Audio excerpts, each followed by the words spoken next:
ইয়া জাল জালালি ওয়াল ইকরাম তিনবার পড়লে কি হয় জানলে আপনি অবাক হয়ে যাবেন। ইয়া জাল জালালি ওয়াল ইকরামের শব্দটা যদি আপনি তিনবার পড়তে পারেন, এটার যে ফজিলত রয়েছে এটা জানলে নিজেই অবাক হয়ে যাবেন, যেটা রাসূল সাল্লাল্লাহু আলাইহি ওয়াসাল্লামের হাদিসের মাধ্যমে জানা যায়। দেখেন, আল্লাহর হাবিব সাল্লাল্লাহু আলাইহি ওয়াসাল্লাম তার জীবদ্দশায় যে আমলগুলো করতেন, যে জিনিসগুলো জানিয়েছেন, যে ইনস্ট্রাকশনগুলো দিয়ে দিয়েছেন, এই সবগুলোর মধ্যে বারাকা রয়েছে।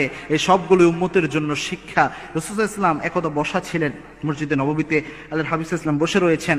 এক লোক এসে বিশ্বনবীর পাশে দোয়া করছিলেন, হে আল্লাহ, আমাকে এটা দেন, আমাকে এই নিয়ামত দান করেন, এই নিয়ামত আমাকে দিয়ে দেন, এই রিজিক আমার বৃদ্ধি করে দেন, এইভাবে দোয়া করছিলেন। আল্লাহর হাবিব সাল্লাল্লাহু আলাইহি ওয়াসাল্লামের এই হাদিসটি ইবনে আব্বাস রাদিয়াল্লাহু তাআলা আনহু, সম্ভবত আনাস রাদিয়াল্লাহু তাআলা আনহু তিনি বর্ণনা করছেন।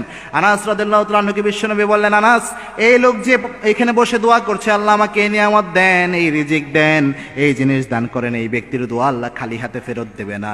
কারণ এই ব্যক্তি যখন দোয়া করেছে, এই ব্যক্তি ইসমে আজম দিয়ে দোয়া করেছে, তিনটি শব্দ এই ব্যক্তি পড়েছে। এক নাম্বার পড়েছেন ইয়া হাইয়ুন ইয়া কাইয়ুম, এর পরে পড়েছেন ইয়া জাল জালালি ওয়াল ইকরাম। এই তিনটি শব্দ দিয়ে যদি কেউ দোয়া করে, ইসমে আজম আল্লাযী ইযা দুইয়া বিহি আজাবা, এই ইসমে আজম দিয়ে দোয়া করলে ওই দোয়া আল্লাহ খালি হাতে ফেরত দেয় না। এই লোক যেহেতু এই জিনিস দিয়ে দোয়া করেছে, সুতরাং এর দোয়া কবুল হবে। এখানে যে ইয়া জাল জালালি ওয়াল ইকরাম এই জিনিসটা পেলেন, এই ইয়া জাল জালালি ওয়াল ইকরাম এটা কি ইসমে আজম বলা হয়। এটা যদি আপনি যখন তাহাজ্জুদের নামাজ রাতের বেলায় উঠবেন, আল্লাহর কাছে যখন দোয়া করবেন, আল্লাহর কাছে যখন চাইবেন, তখন যদি বারবার এটা পড়তে পারেন, ইয়া হাইয়ুন ইয়া কাইয়ুম ইয়া জাল জালালি ওয়াল ইকরাম মিনিমাম 3 বার পড়তে পারেন,